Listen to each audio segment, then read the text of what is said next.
Okay, this is a virtual walkthrough of the PAL palletizer for Statesville, North Carolina, and that would be focused project number 1520.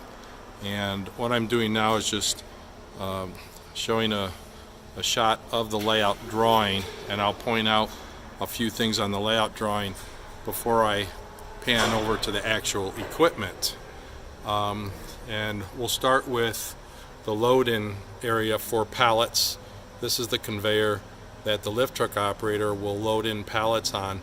This is an enhanced conveyor from previous systems in that the operator can simply put the stack of pallets anywhere on this conveyor, want it relatively centered in the flow direction, but the conveyor has chain pop-ups that will, two-strand chains that will pop up above the roller deck, and it will take that stack of pallets and convey it against a backstop here, square that stack up. It will then reverse and bring the pallet stack out to a center position before it feeds that stack into the pallet dispenser. And there's multiple sensors there, so it'll do the 40 by 48 or the Sherwin-Williams equally. So then that stack will convey into the pallet dispenser here, which will dispense single pallets underneath to a staging conveyor here where we'll stage a single pallet. There's a centering mechanism, a pneumatic centering mechanism that will center each pallet on the staging conveyor. That pallet then conveys into the build zone here, so this is where we're building the load.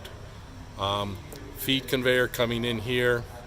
This is all zero pressure accumulation, motor driven roller conveyor that can accumulate pails just as you see in the drawing here.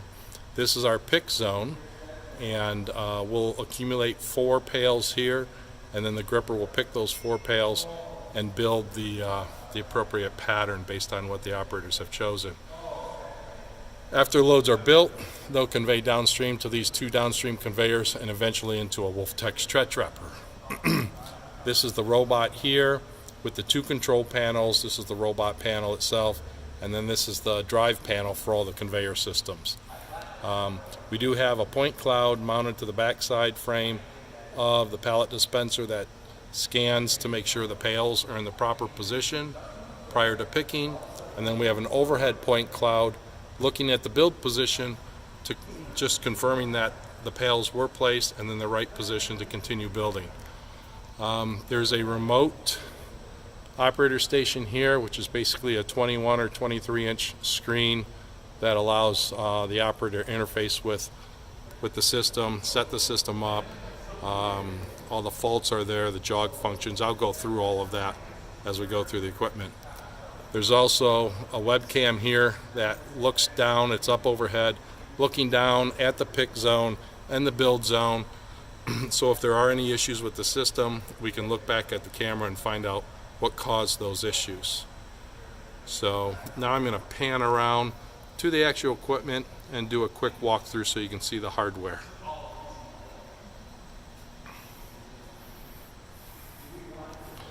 So what we're looking at here is the pallet stack load-in area.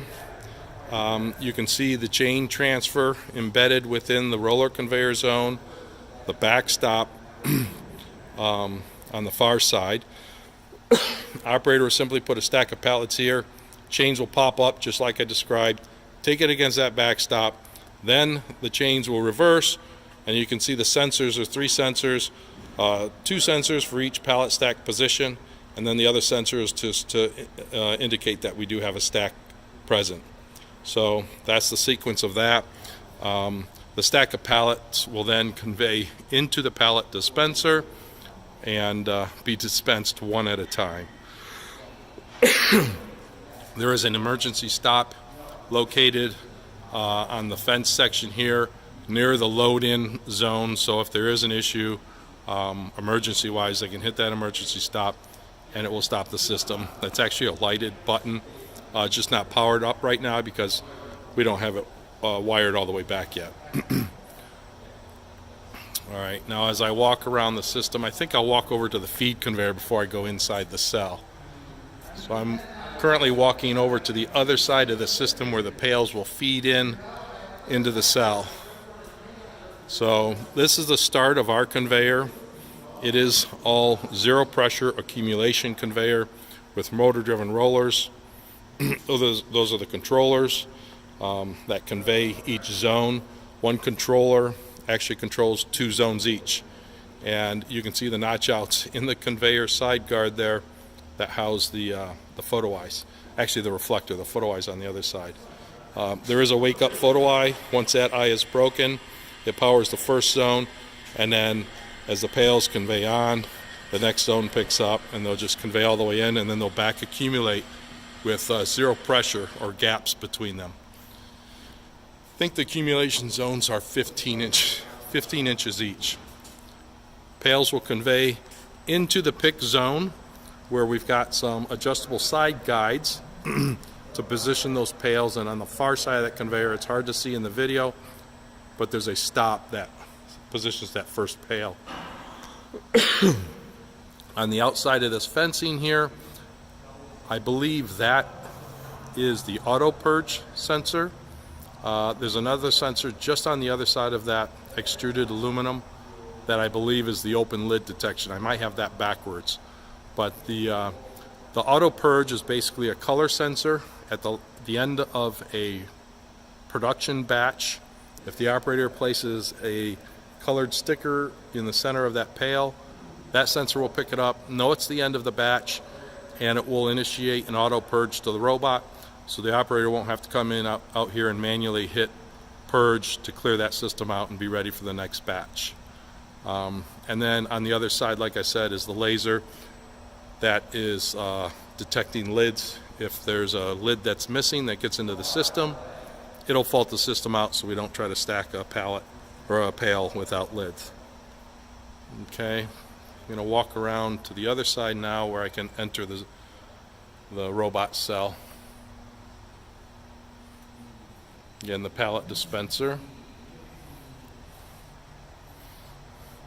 Here on this corner you can see where you've got our air inlet, and we've got a digital pressure sensor that does give feedback, so we know if pressure is too low, we'll fault the system out. This is the operator screen here. I'll go over that a little bit. This is the home screen that pretty much identifies what product's being run, what pick the robot's on, and what layer the robot's on. You also have the ability to manually purge loads or to manually eject a load. If you see a bad load in there, you can eject it, clear that load out, and start a new load. You can go to the setup screen, which basically is where you identify what you're running as far as pallets go. Sherwin-Williams pallet, a 40 by 48 pallet, or the Chet pallet, and identify number of layers for those patterns. And once again, you can eject a load from here or unload the pallets if you're going to change the pallets out. For example, if you're going to go from Chet pallet to Sherwin-Williams pallet, when you unload the pallets, they will automatically convey to the load-in zone, which now becomes the unload zone. You clear that stack of pallets out and then put the new pallet style in. All your jog functions are located on this screen, and all the conveyors are reversible. There is a number of selector switches here, and this center selector switch here is where you dictate which direction you want those conveyors to jog. Okay, and they're clearly identified which way they will go. You simply hold the selector switch in the position you want and then push the conveyor that you want to jog. Okay, this is to restart the system up. We now have a single button for restarting the system up after it's been paused or emergency stop. And then this, of course, is the light screen bypass. If a load does get caught in the light screen for whatever reason, this allows you to put that in the bypass and jog that load out. All right. There's fault screens, so a tally of faults will come up on this screen, and then standard operating procedures. This is gives you an idea. This kind of will go through like that's for a pallet changeover, and a lot of these are just PDF files, but it gives the operators an opportunity, if they forget what the sequence is to change a stack of pallets, they can go through this and basically read this. There's pictures and verbiage to remind them how to do a pallet change out or a manual override. These areas down in the blue or grade zone, those are for maintenance only. Okay.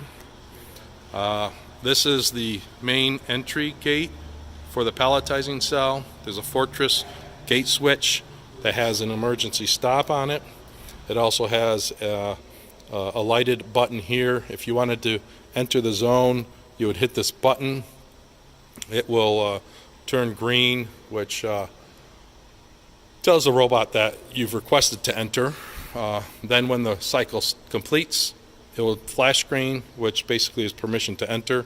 If you do enter without pushing the green button, it will initiate an emergency stop, so it's still safe. It's just a harsh stop on the robot, energizing the brakes and coming to a stop quickly, which you don't want to do too often.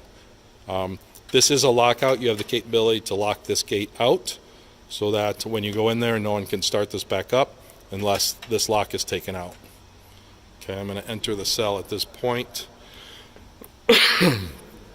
We've got some access points between the modules, and all of the cover plates are on. If those cover plates were not on, you would see the quick disconnect for all of the motor cables, all of the I/O cables, and even the air lines. So all those are quick connect, so it's easy access, easy maintenance and debug. We do have some remote I/O devices and valves at each section on each module. Okay. I'm looking back now at the pallet dispenser, looking upstream. So that's the back side of the pallet dispenser. So easy access for maintenance purposes.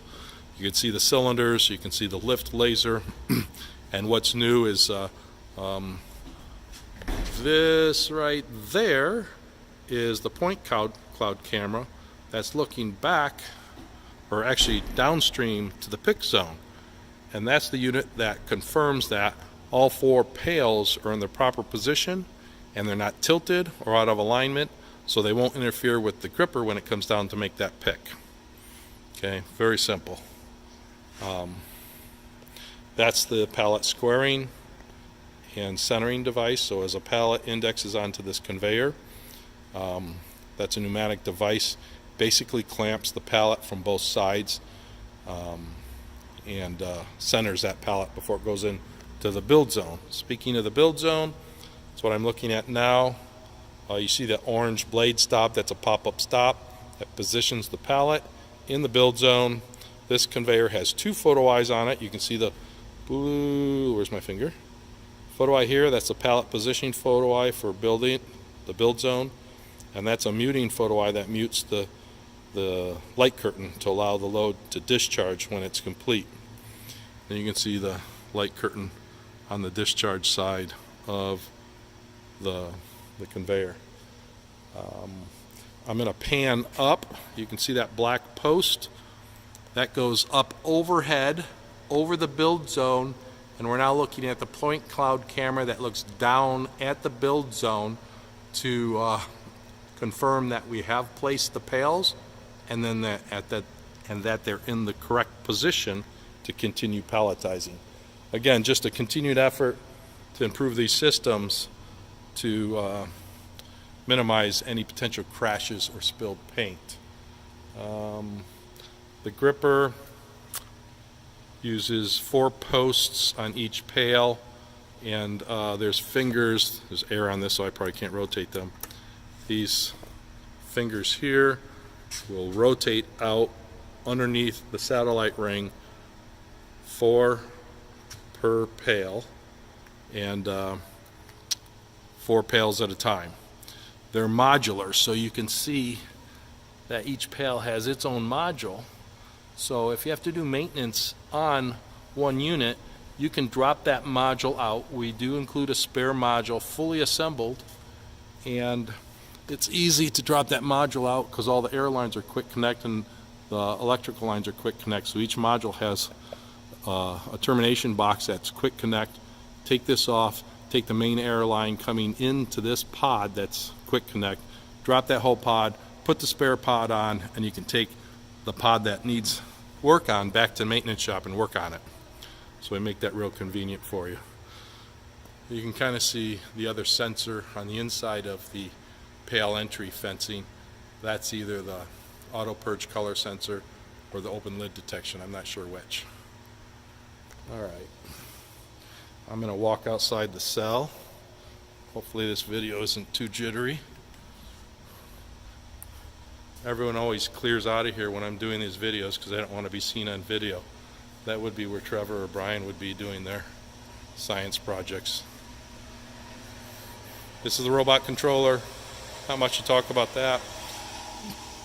Right beside it is the drive panel. I'll open that up quickly.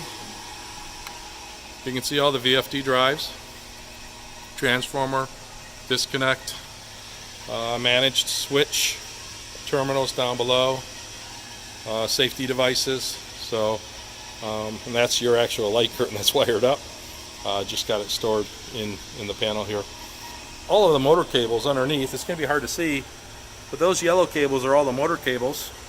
And those are all quick connects underneath the panel. So when we ship this, we disconnect those cables from the panel, and when we get to site, it's real easy to connect them back up because they're all labeled and quick connects and disconnects, so it makes it really convenient. And then of course the two outfeed conveyors, not much to be said about those. You can see the SICK Optics photo eye for pallet positioning, and then eventually downstream into the stretch wrapper. I'll back up to get a better view of the system. As I back up, I hope I don't trip over anything. So there you have the system. You can kind of see the point cloud boom up overhead. Let's see, where are you? Right here. And we don't set up the webcam here, but that is part of the system. So I'll end this video, and then we'll also run a video with a fixed camera doing a production rate test.